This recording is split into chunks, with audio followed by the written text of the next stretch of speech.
Welcome to episode 146 of the Guardian 1 podcast, recorded August 24th, 2017, right here on twitch.tv/Guardian 1 Network. My name is Remy, and tonight I'm joined by Jez. Good morning. Agrios. Greetings, Guardians. Sharks. Oh my gosh, stop with the spoilers. And Gray. Good evening, everybody. We're going to be talking about all things Destiny, but first, housekeeping. Hello, Guardians. Thank you for listening to the podcast, however it is that you are choosing to listen. Be sure to follow Guardian 1 on Twitter at G1net. That's G1NET. In addition, be sure to check out the Guardian 1 website at guardian1.net. If you want to send us an email, you can send it to feedback@guardian1.net. We also have a Bungie.net forums group. We utilize the forums for both comments and feedback, so be sure to join the conversations going on there. Big thank you to all those currently in the Twitch chat. As Remy said at the top of the podcast, you can watch the show live at twitch.tv/Guardian1 Network. We broadcast every Thursday at 11 p.m. Eastern, 8 p.m. Pacific. If you can't catch the live show, you can always find the podcast on iTunes, as well as upload it to the Guardian 1 YouTube channel at youtube.com/Guardian1 Network. Guardian 1 is a proud member of the Guardian Radio Network, so be sure to check out the Guardian Radio Network website at theguardiansofdestiny.com. There you'll find all of the different podcasts as part of the network, including the flagship podcast Guardian Radio. They broadcast every Monday night, 8:30 p.m. Eastern, 5:30 p.m. Pacific on twitch.tv/Guardian Radio. You can also follow their Twitter account at Guardians of D and their YouTube channel, youtube.com/Guardians of D. Other podcasts that are part of the Guardian Radio Network include Ghosts and Echoes, a podcast that contains a bit of fan fiction and audio versions of the Grimoire cards, as well as the Destiny lore-focused podcast called Focus Fire Chat. Once again, thanks for joining us on the podcast. I'll see you again next week. Thank you very much, Hollow River. Destiny 2, 12 days away. Very excited. Lots to talk about, even more to not talk about. And the thing that's foremost on my mind right now is, where do I stop?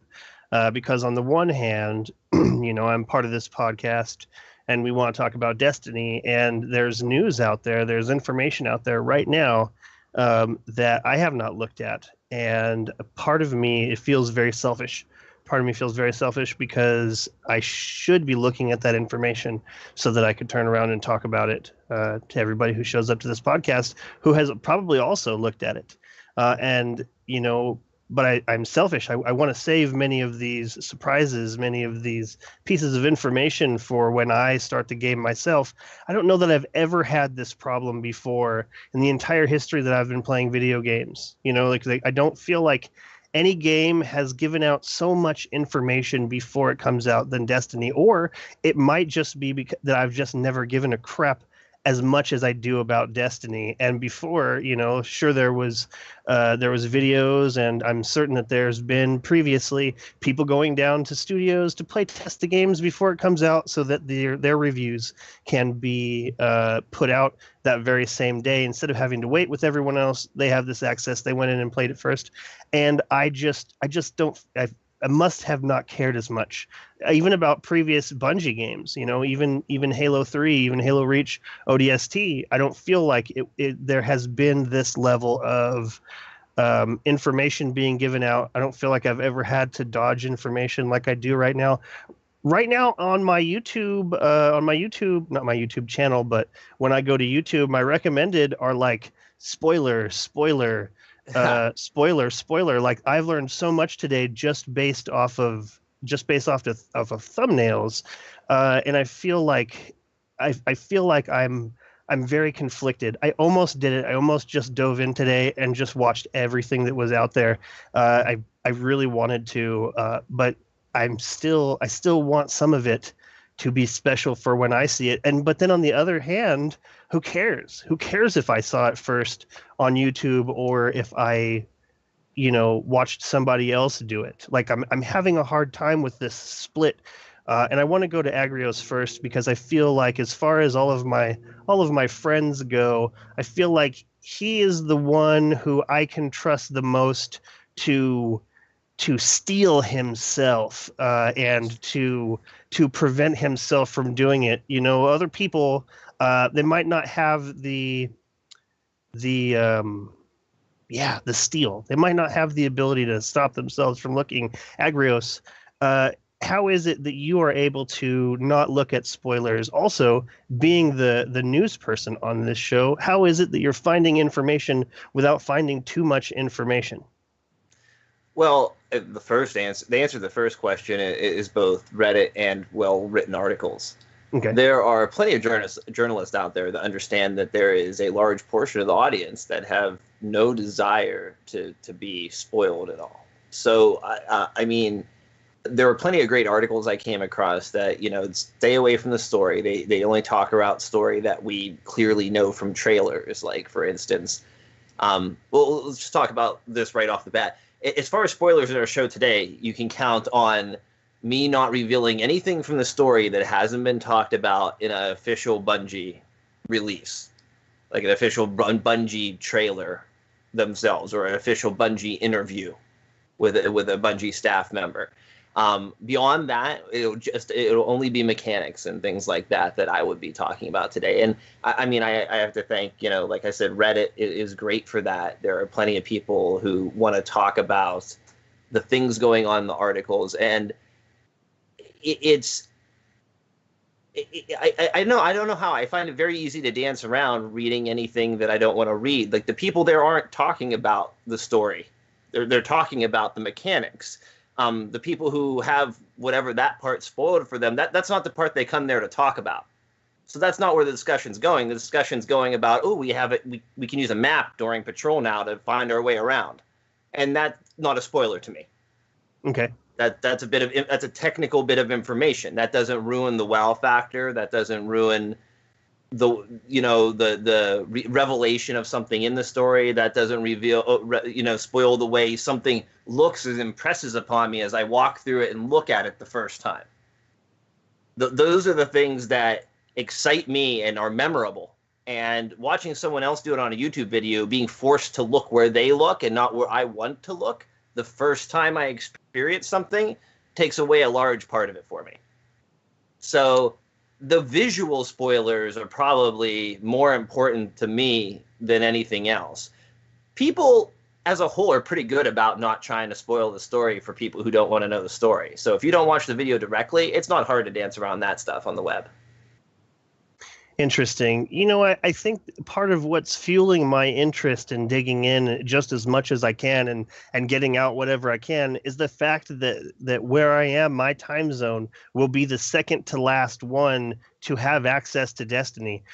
The whole rest of the world, except for one time zone, will have... That's not true. Incorrect. How's that? Because it goes live when it goes live on the East Coast. What do you mean? No, he's talking about in the world. Like, Australia gets it, then Europe gets it hours before we get it. Okay, so what you're saying, Sharks, is I'm only off by 2 time zones then. Yes? Yeah. It's being released by a region, time zone. so all of North America will get it when the At East the Coast same gets time. it. Okay. Yeah. Okay. So, well, even then, we're still talking about other parts of the world having it before we have it.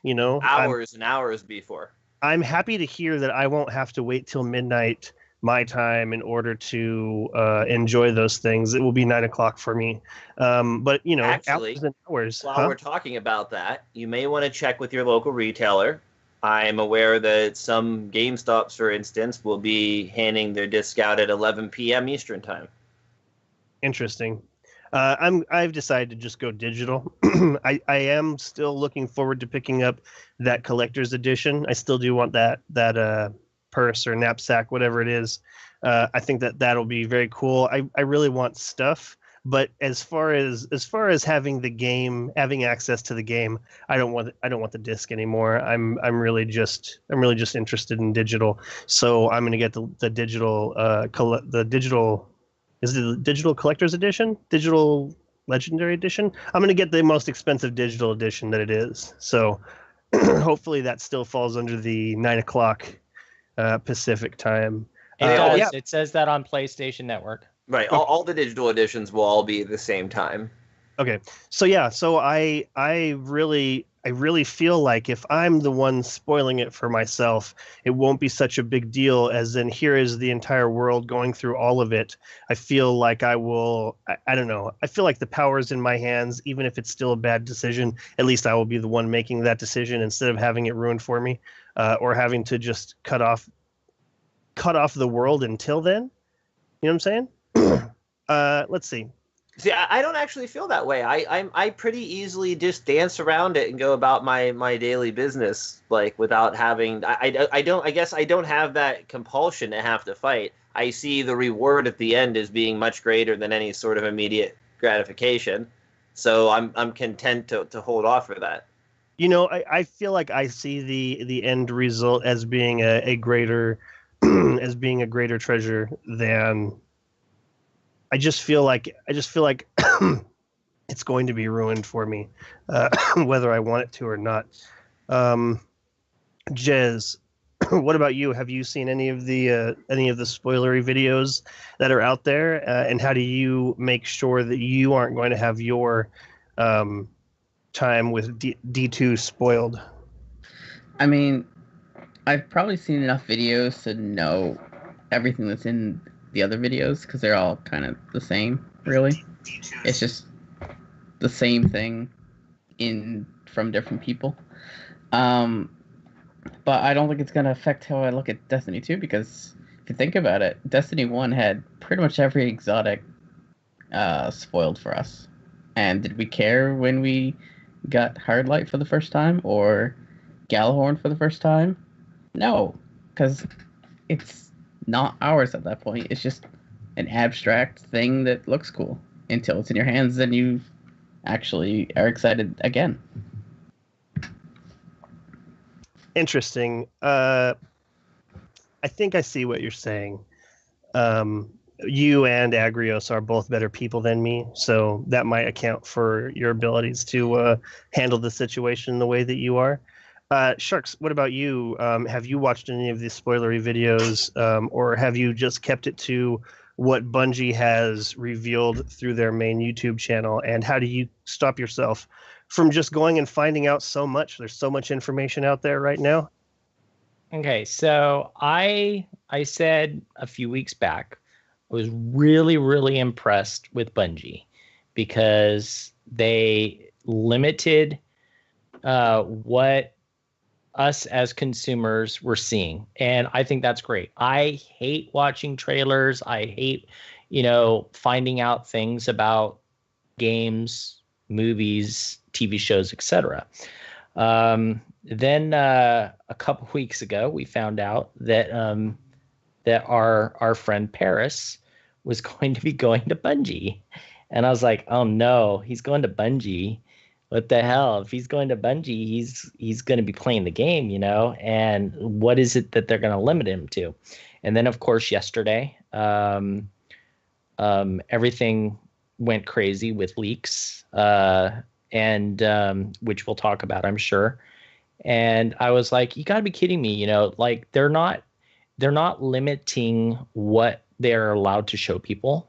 They just limited it when it was going to be released, and it's 2 weeks, almost 2 weeks before the game. So I take back everything I said about Bungie doing really good. That absolutely, whoever is in charge of promoting Destiny 2, you're a moron. Okay, that's really harsh. I'm sorry, but I hate it. I hate that they are letting people play almost the entire game and show us stuff. So, but I mean, they were doing nearly perfect till right now. Wouldn't you agree? Yeah, no, it was great. Like I said, and then all of a sudden, how about this thought though? We haven't seen almost anything from IO and Titan. I was thinking about that too, Jez. Yeah, I was thinking about that too. Half the game though. That's not a majority of the game. Majority of the game is in the European Dead Zone, and it's 4 locations. It'd be like seeing Destiny without the Moon and Venus. And we kind of did that except in the beta for that the European Dead Zone is twice as big as it's big. Basically, the European Dead Zone is bigger than the Cosmodrome and the Cosmodrome added with Rise of Iron. So that's a huge chunk of the game. It doesn't make a difference. It doesn't make a difference that they're not showing everything. I can make a really big map with nothing on it. They're showing a lot of the game. They're giving out too much information on the game. Okay, so I don't like it. I think it's dumb. That's just my opinion. How have I stopped from getting all this? To qualify what Sharks is saying, like, they gave them 16 hours with the game, and the only thing they were told was left out was the end game. That's what the reporters said. So, yeah, it's like 20% of the game that they didn't play. So, okay, but so how have I stopped from getting all this spoilery stuff? It's super hard. I'm not watching any videos. I did listen to one video today, and part of the reason was because it's Paris and I wanted to support him.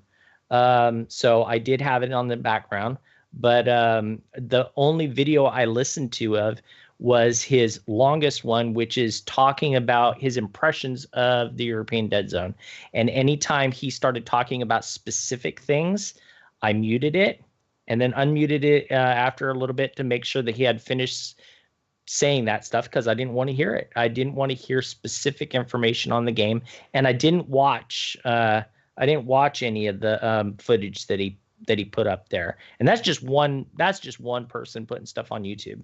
As far as like tweets and stuff like that, it's super hard because I'm really active when it comes to looking up all this information and soaking it all in. And it's like flipping through things really fast and hoping I don't see anything. In fact, us as an admin group were talking earlier about certain aspects of things that we haven't seen. And I said, oh, well, I haven't even seen like the bearded man. And of course, that was in the trailer today, which I didn't know. I didn't know the bearded man was in the trailer, and his name. Agrios was like, "Oh, you're gonna find out his name," and I was like, "No, I'm not." And I heard his name, but I don't remember it because I only heard it once. But I actually screwed up. That was in the reveal trailer, though. That's what I kept telling them earlier today. His name wasn't. No, but he wasn't. And I knew it back then, though. And the reveal trailer wasn't very up close, like detailed things. So, but that was the only thing. Like, so that's the only thing spoilery is, like really listening to that and listening to him talk that I've seen. I've been trying to stay away from everything. I want to go dark. I want to do, and I know we're gonna get to Gray next. I want to do what Gray has done, because Gray has been awesome at keeping out of this stuff. I'm too interested in information, and I ruin it for myself. I wish I was as good as Gray is, but that's how I've done it. Okay, so let's go to Gray. Gray, I'm curious to know how much information you have soaked in. You know what? I'd like a small description of how much information has been ruined for you, because like Sharks was saying, being active at all on Twitter means that you could run across any tidbit of information, 3 words that could ruin your whole day. How have you been keeping away from the information, or have you been keeping away from the information? Yeah, I've, not necessarily intentionally, but I've kept away from it quite a bit. I haven't watched any of the videos, but some of that is, for one, I'm not actually that interested in watching the videos. I kind of wanted to challenge you guys and just say, when Destiny 1 was launching, this was a new IP. It was a brand new game, and I have to imagine that every little detail about this game that was being released, you guys were pouncing all over, right? Yes. This experience with Destiny 2, I'm sure that you guys would agree that we don't have that same hunger, because we've played the beta. We are confident in knowing the game that we're going to get is going to be very much Destiny. And then the only thing that's left is the story elements, the the weapons, which, you know, I guess you could get really excited about finding out the new elements related to those weapons. But, you know, I guess it just comes down to, for me at least, I'm not trying to learn about a new game that's coming out. We know very much about what Destiny 2 is going to be like. And that has actually just made it so that, you know, I don't necessarily want to find out about the little details, the things that make it really exciting when I actually jump in. You know, we won't get to have the experience of jumping into Destiny 2 like we did Destiny 1 and playing a game that revolutionized what we considered playing a video game was going to be like. This is going to be very much like that revolutionary experience we had in Destiny 1. So the only thing that's left to keep us excited about what's coming is those little new pieces of information. And I'd rather not experience it through a video. I'd rather experience it hands-on. I want to have that moment of going, oh my gosh, this thing's crazy cool. And I really don't want people telling me, oh, well, we found out about that in a video 3 weeks ago. Well, that's fine. It wasn't as fun for you when you got that new engram or that new weapon or went into this new area, was it? But it was more fun for me. So I know that's the experience that I want to have. The other side to it, which is just kind of unique to my situation, I've had a lot of things going on in my life outside of Destiny and the Destiny community just even this past week. One of the things that just takes top priority for me, I'm getting licensed as a pharmacist in the state of Texas. And that is a huge ordeal. You have to take a pretty tough exam, which I had on Wednesday. So definitely having other things in the forefront of my mind, trying to get them out of the way so that when Destiny 2 launches, I can enjoy taking my 3 days off from work and just, you know, eating Pop-Tarts, drinking Rockstar, and playing a shit ton of Destiny. All right, I'm going to call your bluff there. I don't see you ingesting any of those things except for Destiny. Very true. Although I don't know, I could definitely see you being interested in those engrams once we find out what's in those engrams. So I don't know. Maybe you'll feed it to your dog or something. You know, here, pup. Here's some Pop-Tarts. You know, you wanted to eat trash. You wanted to eat trash. Here's at least something that's purportedly for human consumption. So I guess the only way I can describe it for me, Gray, is sort of like a phantom pain. Like I have all of my fingers and I have all my toes and limbs, but I feel like because Destiny 2 is so much going to be like Destiny, it's going to be, you know, an extension of a reimagining of, but it's going to be Destiny. I feel like as I'm going about my day, as like I do, I think about Destiny, and at some point I think to myself, I don't know a certain piece of information. How does this work? How is this going to work? And then I'll just start thinking about it more, and I'll be like, well, now I want to know what this piece of information is. And now that so much of this information is out, I could go look it up. Like I feel like when this information wasn't anywhere to be found, I was fine not knowing it. But now that it's out there, I feel like I really want to know. I feel like it's something that I should know. But even though I don't know, so I feel like that's the reason it's so difficult. But you're totally right. And I know that after I talk to you about things, I feel a lot better about my situation. And I feel like you've quelled the urge to go watch all those videos at this point, because you're right. At some point in 12 days, we will have access to this ourselves, and we will see it with our own eyes. And like Agrios says, you know, the camera will be pointing in the direction that we want it to. And I seriously am not interested. The only thing that's kept me away from these videos so far is things like finding the locations of the those secret zones. I can't believe that I don't remember the name of Lost this. sectors. The lost sectors. I really, really, really am not interested in finding out where those are, because so much of the beauty of a lot of this game is finding these things on your own. Like one of the coolest things was when they started going through and hiding more ghosts throughout the game, or in all of those Crucible maps in custom games. Like that was really cool. There's a genuine like tingle of happiness when you figure out something on your own, like in a puzzle game or something like The Witness. I haven't looked at anything about The Witness because at some point it's going to be on sale or for free, and I'm going to get it, and I'm going to want to not know anything about it, so that I will feel that tingle. I will feel that that happiness. So yeah, another thing I've just been thinking about, I've been playing a lot of No Man's Sky. We talked about it last week on the show a fair bit, and that is a perpetually generated environment, sandbox, do what you want to do. Your experience is varied and limited in the respect that nobody has tailored it to try to elicit any specific reaction. That's not what Destiny's supposed to be, right? Bungie creates fantastic experiences, and I want to experience that in its fullest. I want to see, what did Bungie do to create this experience in the game, and I want to have it firsthand. I don't want to have that experience secondhand. So the whole idea of watching hours of gameplay before the game is launched is very unattractive to me. Yeah, that makes a lot of sense. And I think that this round table discussion has pushed it back for probably at least another week for me.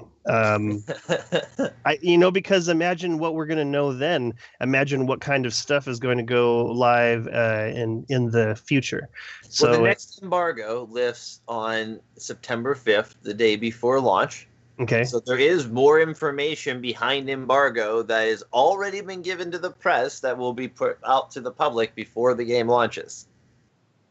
This purportedly includes information on subclasses. I could definitely see myself waiting 24 hours. As much as I don't want to turn off my phone or to delete Twitter from my phone, I could definitely do it for 24 hours. You know what it is? It's just the idea of having to go to sleep and then waking up and then wondering what's going on with all my friends online, for multiple days. Like I don't want to be disconnected from the collective. I'm not interested in wondering what you guys are going on about doing, because I could just find out for myself. So I don't know. I'm looking forward to, I'm looking forward to watching these videos after I go and do all the stuffs, and then, maybe finding out one or two things that I didn't know previously, or seeing how it's changed as it's come along. So, I don't know. I don't know where Trevor's phone is. Go find it.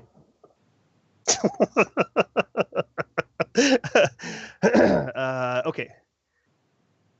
Man, what do we even talk about at this point? Oh, you know what I'm really looking forward to? Banners. The application was released today, was updated today, and so was the website with a bunch of cool clan things. And the banner, the way it's selected is exactly the way it's done in Halo 3. And so it's, you have your main image, and it has two sections to it, and then you have a background image, and that has two sections to it. By sections, I mean color. And then there's a third new selection, which was like a detail, and then it has a color as well. So very limited, very not going to be very unique. Very disappointed, but it was basically exactly what I thought it was going to be. So I think I'm hoping, because it doesn't seem like anybody but the founders have access to this creation tool. I'm hoping that somebody very quickly codes up an online version of this, where you can go through the same motions to create a banner like you would be doing on on the website. And then I think that probably what I'll do is I will just, once that happens, I'll just let everybody make one, and then we'll either vote on them, or I will select the one that looks most like what Guardian 1 should be like. Because really, there isn't like a cog and a yin yang, like that's, that's the whole thing that in my mind is, kind of looks like a unity, looks like cohesion. And so I feel like if I open it up to everybody in the group, then we will be able to move forward that way. And then somebody will be happy, and then other people will not be happy, and that's life. So I don't know. Cool, not cool, other. Moving on. Agrios, what can we talk about that isn't spoilery, and that is cool to talk about? Well, Destiny is being shown at Gamescom in Germany this past week here. They, of course, we were giving a couple interviews, though they were fairly tight-lipped, surprisingly. This is something I was going to say, actually, now I think about it before I forget. What Gray mentioned before about the differences between Destiny 1 and Destiny 2. In Destiny 1, we were going into a game which we had no idea about. They had a vastly different way of delivering their information at the early stages of the game. They put out a big dose at like E3 each year. And then the rest of the information came out via Deej for the most part through interviews they gave with different magazines and different things everywhere.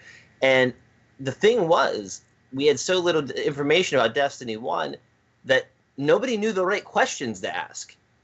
And he had all kinds of information that he could give out, but he just wasn't going to tell you. You had to ask the right questions. So what this facilitated was this trickle of all this new information. You had to go to all the different sources to get these little tidbits of info.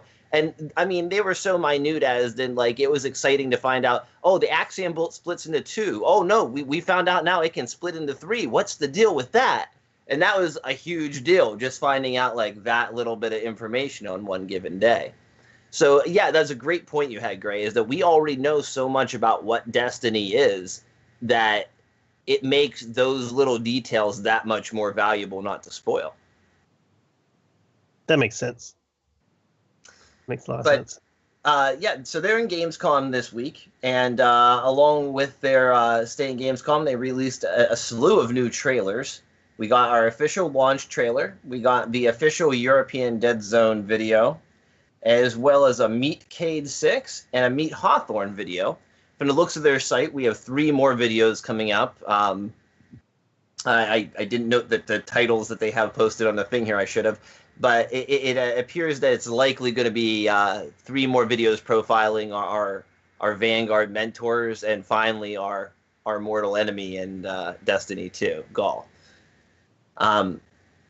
So we have those to look forward to over the next couple of days. This was our first really good introduction to Hawthorne's character that we got earlier today. The Cade video we got the other day was interesting, but didn't really tell us much new. That is pretty much just summing Cade up for, I guess, if you never met him before, right? What did you guys think of Hawthorne? What first impressions, Remy? Very cool. First impression was very cool. I'm a little taken aback by the Borderlands style introduction. I kind of feel like the way they've introduced all these characters was very Borderlands. But as far as the content of the character Hawthorne, I feel like not only was I impressed by her character and her actions, but I feel like, you know, even the people interacting up to their game, like specifically when Cade 6 was like, "Oh, are you sure you're not one of my hunters?" And she says, "I'm not into capes." And he's like, you know, obviously, nice poncho. Like, I feel like it was so much more relaxed. I feel like it was trying so much less than, you know, like that. Oh, you know, Gary, you know, like, I feel like that was way forced. I feel like the comedy there was way forced. The interaction between Hawthorne and Cade 6 was really excellent. And so I'm definitely looking forward to more than that. But this to me feels like the magic that was ODST, because Halo ODST was they had taken out the super Spartans. This was about just regular troopers whose job it was to be extraordinarily badass without the super armor and without the trimmings. And so I feel like I'm very, very much interested in more Hawthorne and more like her. Gray, Hawthorne, first impressions, go. I didn't watch it. Oh, excellent. Well, it's. Do you plan on watching it, or? Yeah, stuff like that. Like, if it's in the Bungie weekly update, I'm not opposed to watching it. I feel like that is part of the introduction to Destiny 2 that Bungie is tailoring. So I'm open to watching that. Okay. I just didn't get a chance to catch it today. Got it. It was very cool, and I highly suggest it. I mean, it puts a face and a voice and a personality to this character who basically seems like they're going to be a pretty big deal in the world of Destiny. Let's just say that I would already be upset if her character died at some point during this movie or during this game, because I already see so much potential for awesomeness for this. Sharks, what do you think about Hawthorne? Don't think anything about Hawthorne because I didn't watch it. Oh, do you not plan on watching it? No, I don't plan on watching it. And the reason I don't plan on watching it is I watched Bungie's 5-minute trailer. I don't know if that's you can even call it a trailer. It was 5 minutes of gameplay. And I didn't like. Now, okay, don't get me wrong, okay, because Jez can like attack me by what I'm gonna say because I'm gonna say it's spoilery. He's gonna say, "Well, come on, I'm not even gonna let him. I'll let him do it when he gets a chance to talk." But I felt that there was more spoil stuff in that 5-minute video than it was a trailer. Not big stuff, but it was still gameplay and things that the character's going to say in game. And so because I saw that, I figured it's going to be the exact same thing with the other stuff. Now, I did watch the Cade one because the Cade one really wasn't anything. And maybe I'm wrong. If you guys tell me that I'm wrong and that it's not actually... They're just shorts. Yeah, it's short blurbs that the characters are going to say in game, right? Okay, so that it's like, why do I want to hear that? It's going to be out of sequence. It's just like a trailer, and it's like I'd rather just listen to it and be like, oh, that's funny. Okay, and the reason I think this way is I have watched so many movies where I've seen a trailer and only watched part of a trailer and thought afterwards that was the best part of the movie. Zootopia is perfect. Like they had a trailer with Zootopia that was the most amazing, funniest thing I've ever seen, where they go into the bank, right? And the character yeah. What? I can't believe you're using that as an example. No, because I love animation. So of course I'm going to. But so like in the trailer, they're going through and it's this like, I don't know, it's a minute and a half or whatever long thing. And it was hilarious. And I was like, oh, we got to watch that. Watched it. It literally was the funniest part of the whole movie. The rest of it was not as good because I had this expectation that it was going to be like this. I think this is when I bring up that Toy Story is the best anime ever to come out. I agree with you. You ever watch a trailer that has nothing to do with like none of the scenes? You cut out, Jez. Yeah, you cut out, Jez. You ever watch a trailer that has scenes that are not in the movie? Yes. Yes, I have, but I doubt very much that that's the case with this game. I think it's great too. You say you like that, but then you are also waiting for that scene in the movie, and it never happens. Totally. The reason I like it is because usually when that happens with a movie, they will say, this is not part of the movie. Here you go. Learn about the character. If they had done that with Hawthorne, I'd be like, heck yeah, I want to know this is extra stuff. But because they're taking it out of the game, I just feel that is kind of spoil. It's going to spoil it for me. So okay, a couple of things here, Sharks. So first off, I can't believe that you used that as an example for Zootopia. Like that was like the worst part of the whole movie, in my opinion. Secondly, I would say that you should definitely watch the Hawthorne thing because as much as that 5-minute trailer by Bungie basically felt like every single speaking part that Devrim the Eighth was going to have,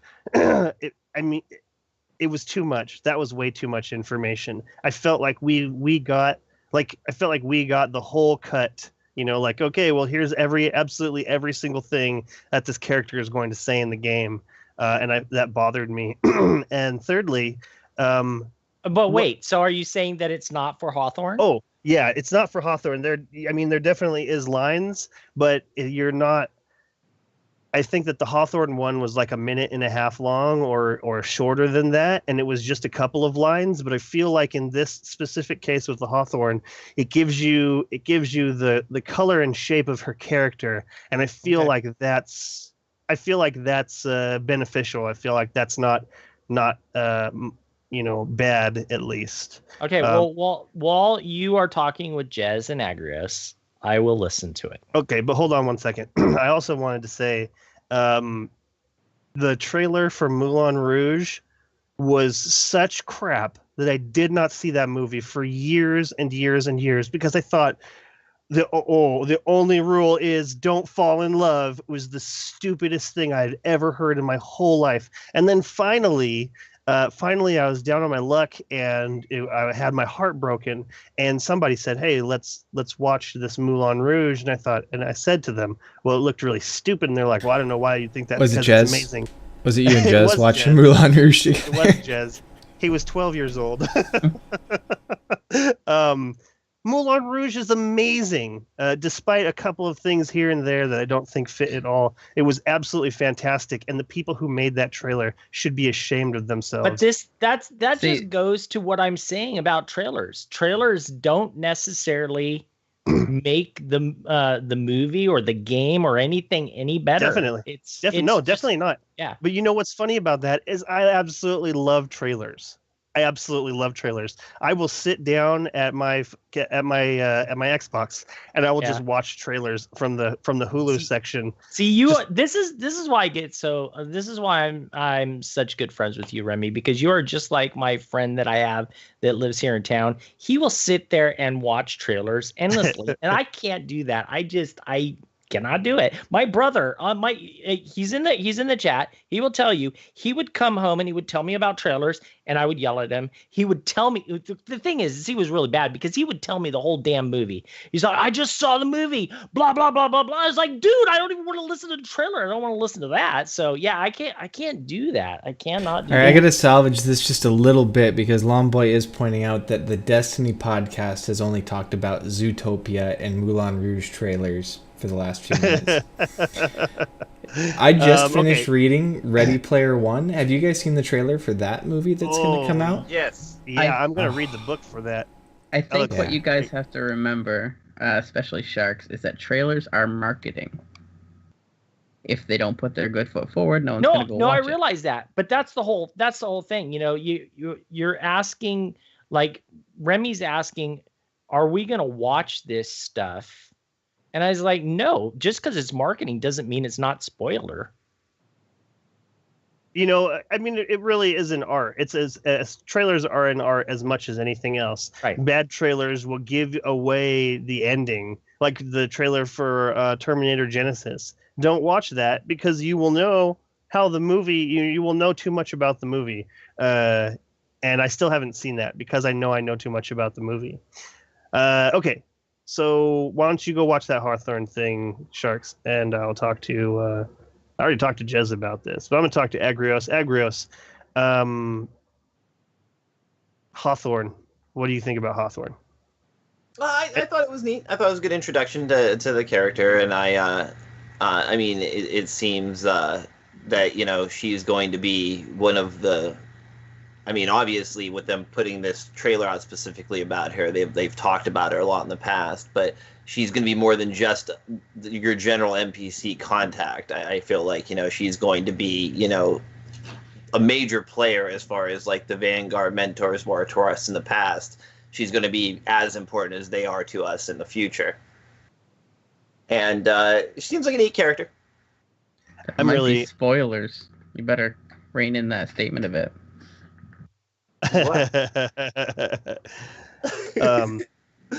Yeah, I'm really looking forward to finding out more about her, and I'm looking forward to her being a bigger part of the story.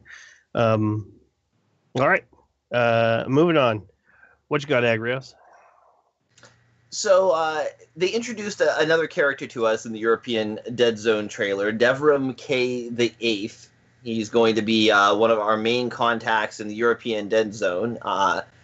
it seems more or less like they're handling him and that patrol zone as its own faction. Now, I don't know if this is going to be the standard for all the different zones we go to, whether they're going to handle each zone as its own faction, but that's clearly how they're handling him in the European Dead Zone. It's interesting seeing people of importance that aren't Guardians, that don't have light. Obviously, you know, we know of the story that we're losing our light in some regard. So, you know, we are looking to those that didn't have light to begin with to learn from. And all of the people who went to Bungie to deal with them, all seem to have good things to say about their opinions of the story and how it's handled, and their interaction with the characters of Destiny. They did say that we will be going on a variety of different types of activities, including adventures, which take place outside the campaign. They describe them as their own short stories. Cool. And as separate from like patrol activities in Destiny 1, these are all fully voiced and, you know, full interactivity with NPCs in the world of Destiny. We now you know what? Okay, so I wanted to say real quick, you were talking about the currencies for, like, they're handling the European Dead Zone. You're turning in these tokens for this, you know, for this specific faction.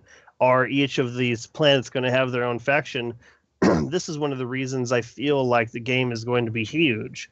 You know, like if you are able to rank up each of these sections as a faction, then you get to basically choose what kind of set of armor you're looking for, what kind of set of armor you're interested in. Because, you know, if you don't like what Devram's giving away, you can go to another planet. You can work on because I'm assuming that Nessus and Io are also going to have like patrol, you know, and public events and lost sectors. Like, I mean, it would be strange if they didn't, right? Yeah, absolutely. I mean, the way these have been described by Bungie so far is these are new features of the maps on Patrol. Like, yeah, not that these are specific to the European Dead Zone or anything like that. So yeah, it makes very little sense to me that these other areas wouldn't be at least as fleshed out as like miniature versions of the European Dead Zone. You know, like here's all the stuff you can do in the European Dead Zone, and then here is a very specific to this planet version of each of these activities. I just feel like it's going to be huge. You know, like, I don't know. It's going to be huge. Yeah. I think it's going to be huge. I did see one of the maps, and it's another frickin' circle. It's another frickin' circle. I'm very disappointed in that. I was really hoping for a more open feel. Not so on the rails, but I don't know how wide these areas are. But I mean, it's another frickin' circle, and that bothers me. Okay, continue. So speaking of maps, we can pull our map out anytime to find our way around. Public events are now listed on the map, so you don't have to use a third-party site to figure out when and where approximately public events are going to take place. Don't pull your map out in public. Keep it to yourself. Good advice, Jez. So the public events themselves also have a second stage to them. They have a heroic mode that can be unlocked through uncovering secret processes. You have to accomplish secret objectives, which will unlock a heroic mode for significantly better loot. Many of the reviewers describe these as some of their favorite activities they got to do in the patrol area. Very cool. The lost sectors and regional chests will appear throughout the area. They will be marked in general on the map. And the regional chests can be thought of something similar to the gold chests from the original Destiny. Okay. But will contain loot that's they will respawn and contain loot that's usable like on level. So there'll always be something worth getting, so to speak. Crazy. That's crazy.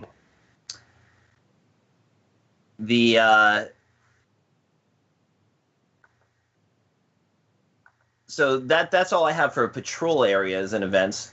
Dancing around spoilers here. So the next event we have coming up we'll go back into Bungie here. The next event we have coming up for Bungie is going to be at PAX. PAX starts Friday, September 1st, and they'll be taking over the Paramount Theater there. Noon on Friday, they're going to have Leading the Destiny Community. 3 p.m. on Friday, they're going to be having Bringing the Guardians of Destiny to Life. Noon on Saturday, Forging a New Destiny Weapon. 3 p.m. Saturday, Building Better Worlds in Destiny. And 1 p.m. Sunday, Destiny Playtest War Stories. So I know we have some of our Guardian 1 members will be attending PAX. Who here will be hitting up PAX? Remy? Yes. I'm very excited to be going this year.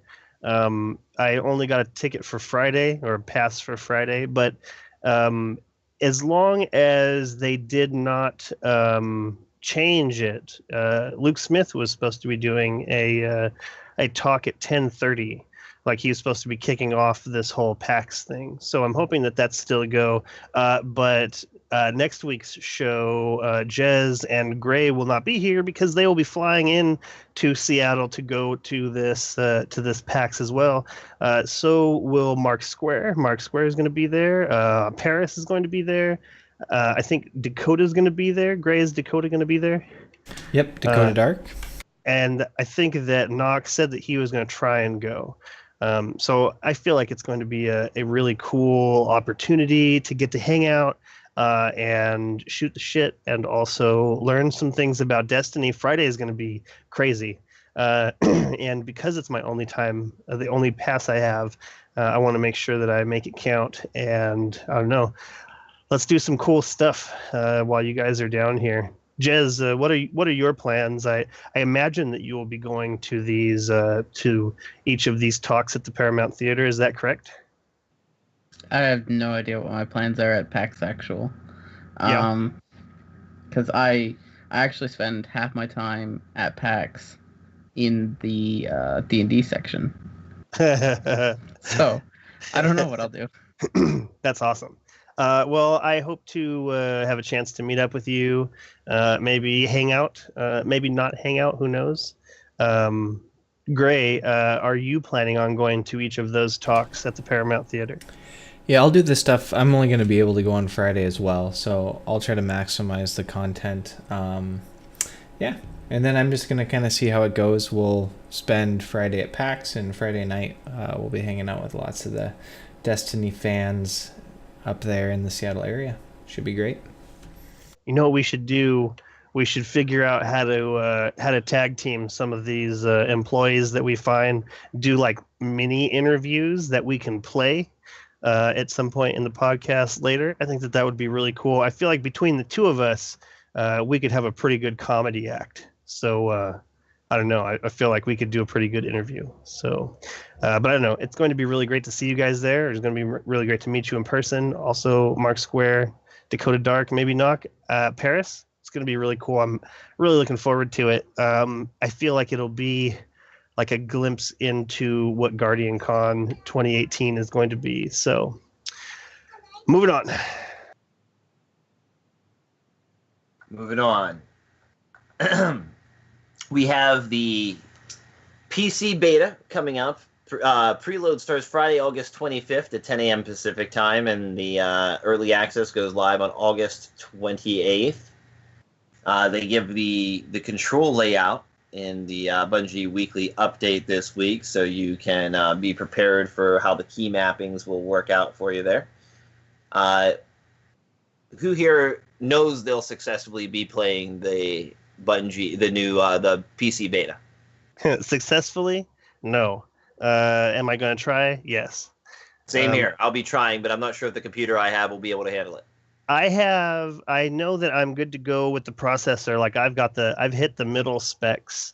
I've hit the recommended, not the high tier, not the minimum settings. I just don't know about a graphics card. I need to figure out a low profile graphics card solution because the PC I got is like a smaller build. It's not a full build. So it shouldn't be too much money. I don't know if I'm going to have that money before then. I think that I might still try. I've got a PC beta code. I'm gonna try and download it anyways, and then see what happens. It might just tell me, "Oh, you don't have a graphics card, so we can't let you play this." Or maybe it'll say, "Well, good luck, buddy." Mine meets all the specs except for that the graphics card that's in my computer doesn't have the video RAM. It has like half the video RAM that's listed under the minimum. So that's not a good sign, but maybe it will. See if it'll play. My issue is that I'll be traveling on the 29th. So you won't be able to get to play it? I could play it maybe for an hour. Gotcha. Gray, what about you? Yeah, I'm gonna download it, and hopefully I'll have time to play it. I didn't even check my travel schedule, because I probably... no, I should be able to play it, yeah. I'll have a good window there. I will be on in the Destiny 2 PC beta, definitely. Excellent. What about you, Sharks? Did you ever get a computer up and running for this, or just never mind about it? Well, so I'm still sorting out the computer, but I've got my code ready. Gotcha. So, yeah, hopefully. Excellent. Moving on. So, I did have some more information about the patrols and such here. I just lost it before when I moved on to PAX, so I can go back into that a bit. We did learn a few more things from the time there that I believe is technical information, not really spoilers, but there are a number of different types of engrams. Previously, when we would reach, after we reached max level, we would get motes of light and such when we would continue to level up beyond max level. Now there's a new thing that we get called a bright engram that we don't know anything about, or at least we don't know anything about that's not leaked. So officially, we just know that that's what we get now instead of motes of light. What is it? It's called a bright engram. A bright engram. Right. So every time you level up now beyond the max. That is excellent. And what is contained in the bright engrams? We don't know. At least I don't know. Gotcha. If it's out there in any of the other material, I haven't seen. Nobody's written it down for me yet, and so I think we just don't know that yet. I know that More Console had put together a video that had a bright engram in the thumbnail, but I don't know if if he knows what's in it either. But that's really cool. I think that's a really great idea. I like the idea of getting an engram every time I level up, or more specifically, a specific engram every time I level up. Like that makes a much bigger difference in the reward system, because at first it was like one mote of light every time you went around, and then I think it moved to like 3 motes, and I think it ended up at 5 motes. But by the time it ended up at 5 motes, it was like they were just giving out motes right and left. And in the beginning, it was like, oh man, I got a whole level up and I got a whole mote of light. What am I going to use this for? So the idea that they're giving you something specific every time you level up, you don't get other places. Unless you do get bright engrams other places, do you? It doesn't appear that way, but once again, we don't know. Interesting. Because if they keep it specifically to leveling up, that is a really cool mechanic. It's Greg? incentive to get that XP. That the XP itself isn't worthless once you are fully leveled up, and right. Hopefully, well, I don't know if hopefully, but I think they may have learned from their boxes and like the sets contained in the boxes that people will continue to strive. I mean, you said that was one of the last activities you're still doing in Destiny 1 was logging on to get those boxes to try for an armor set or something out of them. Both you and Sharks were that way. So the bright engrams, if they provide a specific type of set of armor with specific benefits, or you get an emblem for completing the set or something, that's one more thing to strive for. I'm bummed because the only reason I log into Destiny now is to level up and get 5 motes of light. That's the only thing I do in the game is get 5 freaking motes of light. No, I think it's fantastic because, eventually for endgame, what the hell are you going to do with motes of light? Nothing. Right. Well, I mean, the motes of light did help me when I needed to get my 25 rank in each of the factions in order to get those nodes knocked off on the book. It was nice to just have all of those to burn through. But you're right. Once you have 10,000 of this thing that you don't really use for anything, what good is it? Sharks? Okay, so I have a question, which I don't know if we actually have the answer to. I mean, I probably would if I would go and watch videos, but if you aren't getting motes of light, that means you're not upgrading gear fast. And if you're not upgrading gear fast, that means we have that stupid grind again to upgrade gear unless they've changed that. Yeah, and that's a bummer. I'm not really interested in the grind of leveling up gear. It feels like a little artificial of a speed bump. I mean, in the beginning, it sort of made sense to me. Like when Destiny 1 first came out, it made sense. Like, here is this weapon, and now you're going to use it for some time, and then it's going to get better as you use it. It made sense to me. But then once we hit like Taken King, and we had all of these pieces of gear coming at us, I could not naturally level up gear fast enough in order to find out whether or not the end result was worth using before I picked up something else that I wanted to try.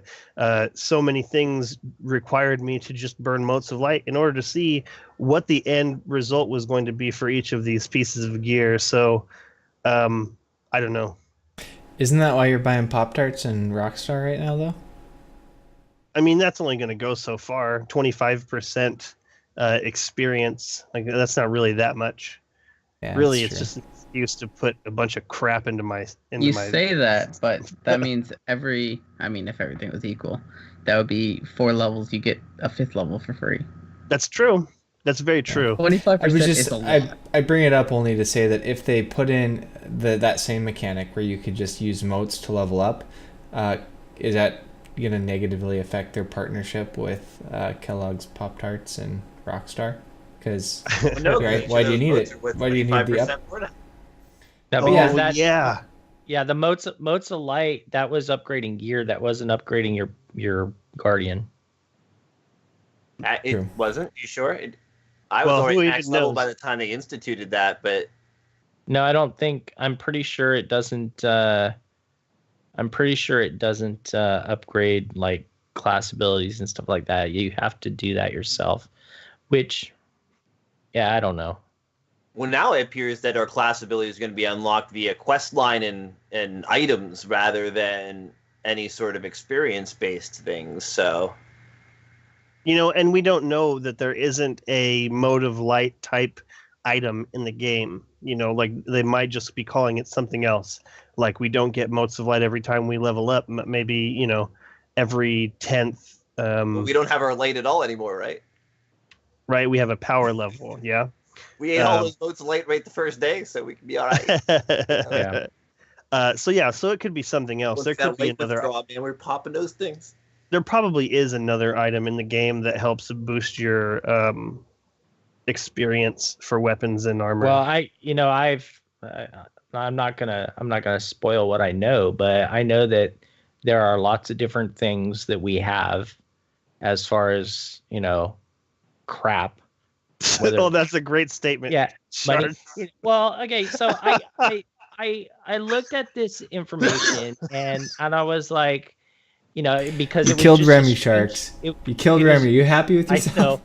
I don't mean to.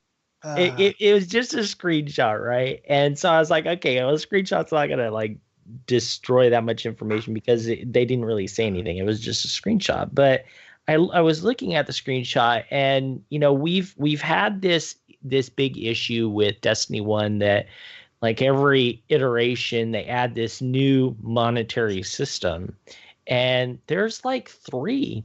I mean, if it's really monetary, which it looks like, there's at least 3 that we're gonna have in Destiny 2 right away.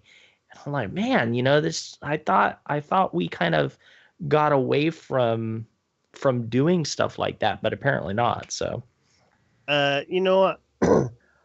I'm okay with it. I actually like the idea that we would have lots of different currencies to begin with. And I realized that every time they had a DLC and they added a new currency, it was just so that the people who did the grind every day they didn't just rush through, and were able to get everything that first day. I don't know. I'm excited about it. I'm excited about all of this. I want to know more. I'm ready to know more. I'm just ready to have the game in my hands, especially because all this new information is out there. I'm starting to get that itch again. Gray, what was it that you said that was better than going and finding out all that stuff? What was better? Yeah, you made me feel better about not going and watching all those videos, and now I feel like I should go watch all those videos. Yeah. Well, trying to experience it, have the experience that Bungie spent 3 years creating for us, as opposed to watching somebody else get to experience it. That's why I'm not going to go watch the videos. I don't feel like Bungie spent 3 years building these scenarios for us to go in and experience, for us to live them secondhand. Why do you think they're giving out all this information then?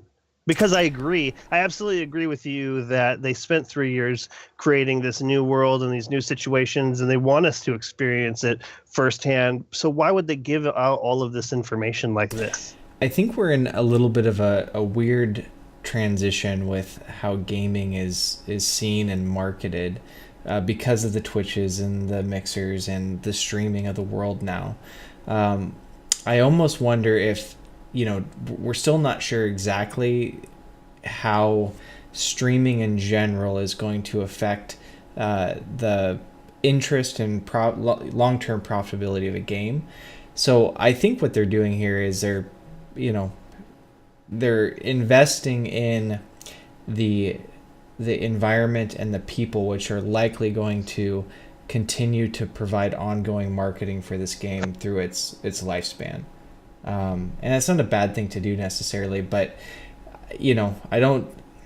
If we didn't have Twitch, and if that wasn't such a popular platform right now, I'd like to think that Bungie wouldn't be as interested in doing these types of things. Man, that is a really good point. That we are looking at an interesting period of time as far as marketing is concerned. You're right. When you look at the Twitches, like that's a huge thing nowadays. Especially just recently because YouTube has been dropping a lot of monetization on a lot of YouTubers, and a lot of them are looking for a way to capitalize on what they do, on what makes them special, and a lot of them are looking at Twitch. So you're right. It is very important for them to foster the community as much as they can without ruining it for everybody. And I feel like there's not as many people like us who aren't interested in watching that stuff as there are people who are very interested in watching their favorite Twitchies, play this game and learn the information out that way. So yeah. I think part of the problem also is because the servers are going live at a specific time and it doesn't give reviewers enough time to actually make a review, that things like the press can't normally play. Well, wait a minute. Okay, so I see what you're saying, Jez, but there's a real easy way to allow people that review stuff to be able to post it. Do it when the game goes live. Don't do it weeks before. Yeah, well, that's the problem. I'd be more. You want reviews to come out before the game, because if they come out after the game, it looks like because they didn't provide a review copy, it looks like you are waiting for people to capitalize on those pre-orders before the review comes out. But that's an archaic way of thinking. That's a way of thinking before games were online only and stuff like that. Reviewers just need to get over that concept, I think. No, it's not. It's not just reviewers though.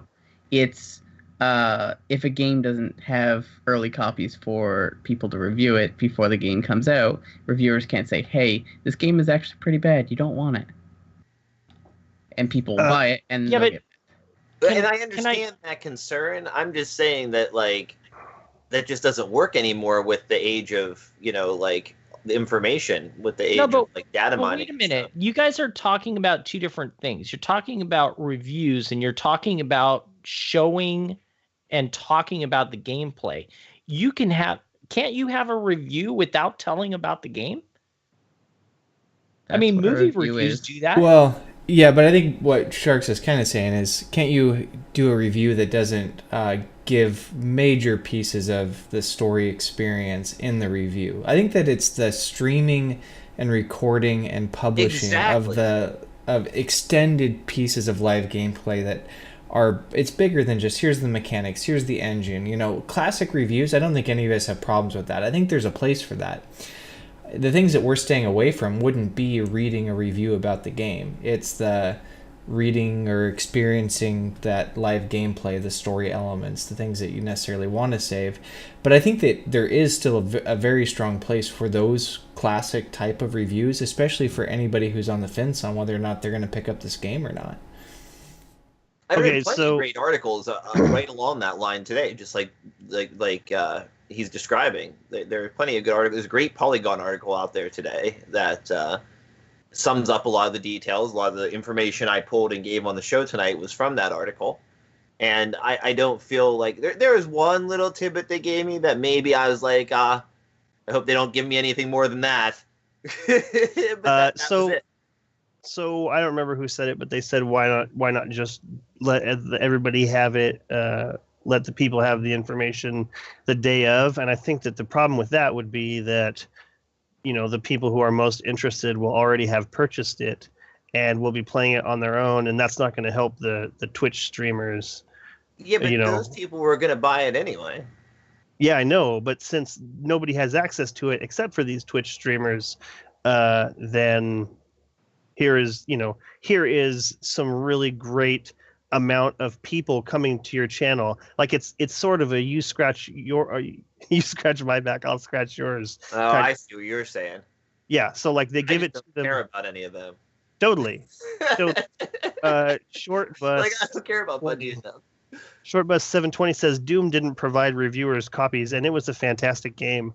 And this is something that we've been discussing. Short Bus. We don't really know why Bungie is choosing to release so much when previously I had mentioned that previously I either didn't care enough about other games or I just wasn't as into the community as I am with Destiny, because I don't remember having to dodge so much information. And Jez says Doom is an exception. I also feel like Doom wasn't as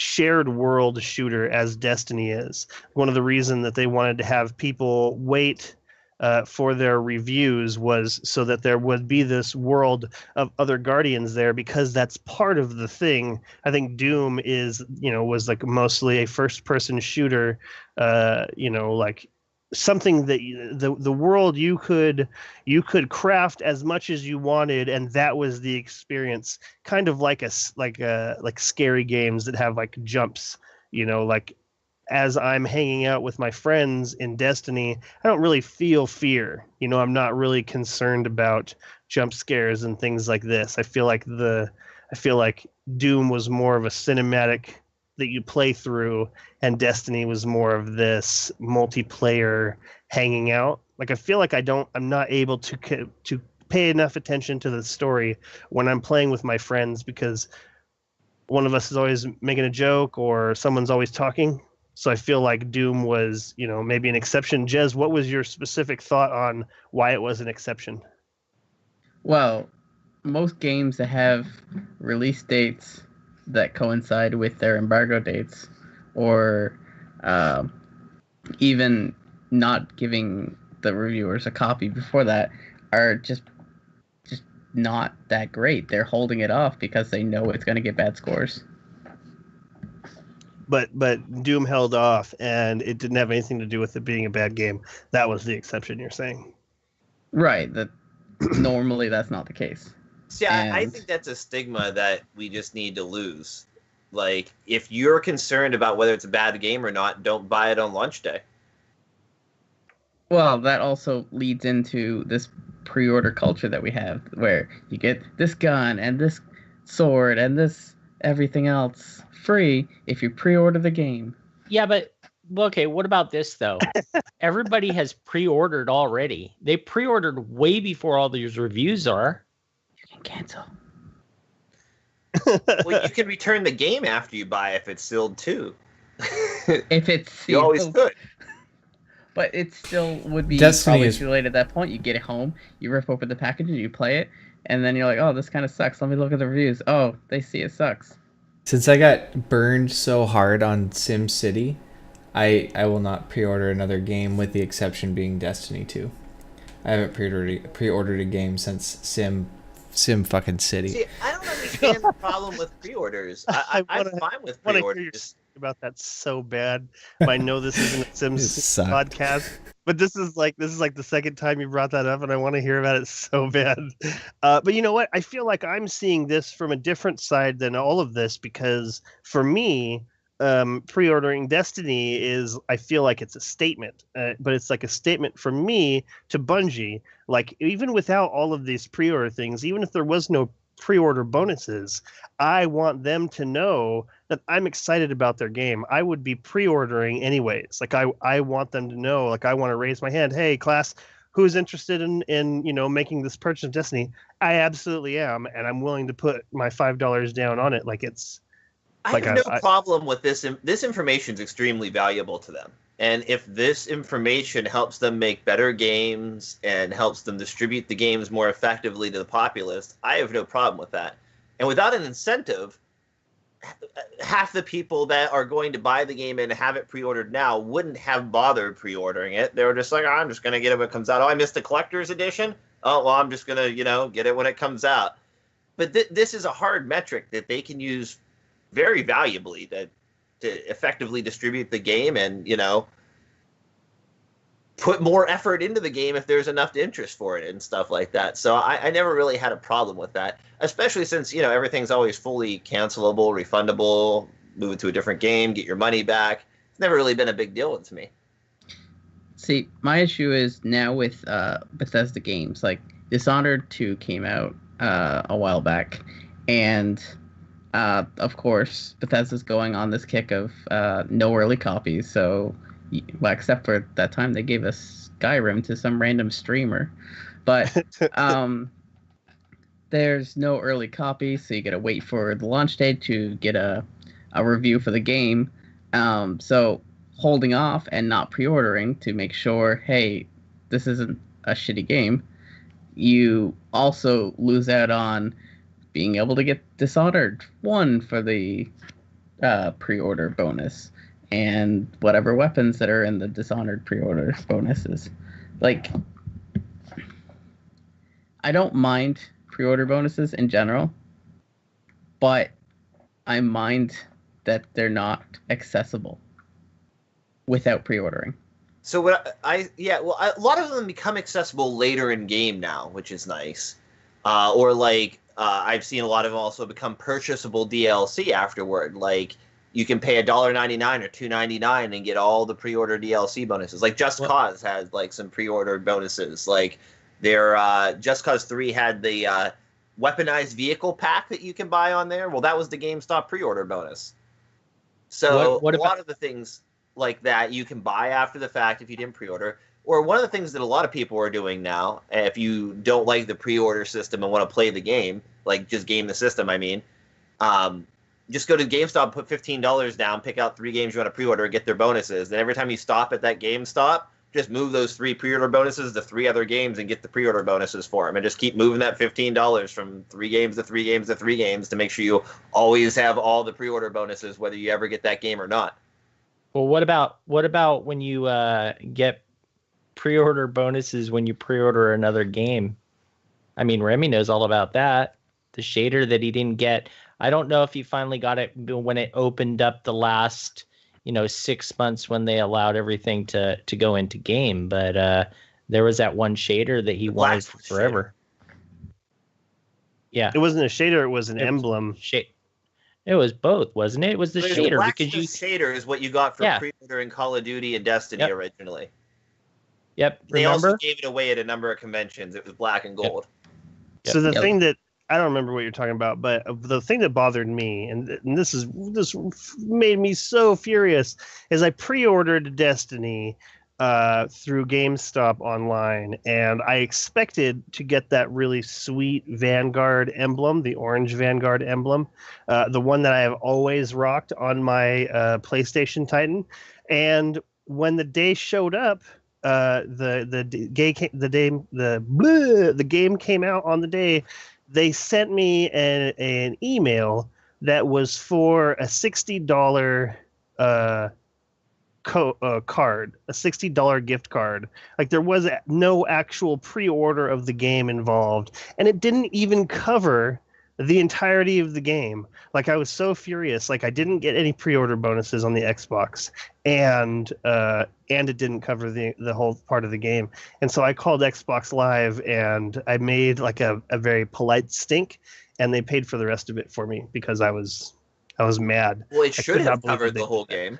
Right? That's what I thought too. Like I've paid you for this game, and this, I don't know. You also should have also got all your pre-order bonuses. Nope, nothing. I didn't get anything. Because you should have got a code when you pre-ordered it for the pre-order bonuses from GameStop. Yeah, well, it didn't include the the Vanguard emblem for some reason. I think they just didn't give you one of the codes you were supposed to get in that case. But yeah, well, luckily we're moving into a time period where that no longer matters. So, and also because it hasn't mattered for a while, I'm excited to get the emblems that I'm going to be getting because of the work I put into Destiny 1. But really, am I going to use those, or am I just going to find a different emblem and use it because those ones in Destiny 2 are going to be cooler than that anyways? Although that said, I do very much need Confluence of Unity, and I'm hoping to get one at PAX, or maybe 2 at PAX. Hopefully it'll be like last time at PAX, where every time you went through the line to play Destiny, they gave you another card for it. So I want to hear Agrios go off on this right now, because he made a comment this week about that. Let me have it. Yeah, no, I said seriously, like, where were these at freaking E3? Like, I go to E3 and all I get a t-shirt, and they get a t-shirt, a code, and Rockstar Energy with a code, and everything else. Right. I trade my t-shirt happily for one of those emblems. Well, I tell you what. But you will get something every time you go through the line. We did at E3. Oh, okay, cool. I would not bring up what the EU gets compared to the US in some streamer areas, because there's a lot of salt. Well, what is it? I want to know. Why? Well, what are you talking about? Well, for the streamers, all the EU streamers and YouTubers, they got to do the same thing that the media people did. Which was what? They get to play the European Dead Zone. Oh, yeah? Oh. Meanwhile, people that are living in Seattle don't. Yeah, well, like I said, this goes back to what I've been saying, this entire podcast, is that whoever is doing this, whoever is in charge of promoting Destiny 2, in that case, it's two different marketing.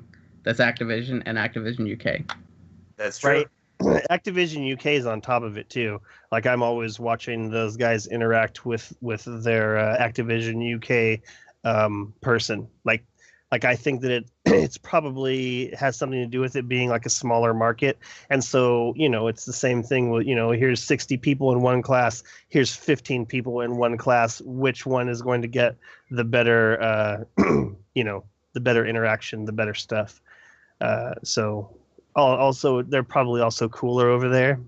Who knows what's going on over here? They're cooler over there. They got all the intelligent accents. So, what I had to say. Whatever. Earlier this week, there was an interesting misquote came out. Mark Noseworthy was talking to a smaller European PC magazine, and he talked about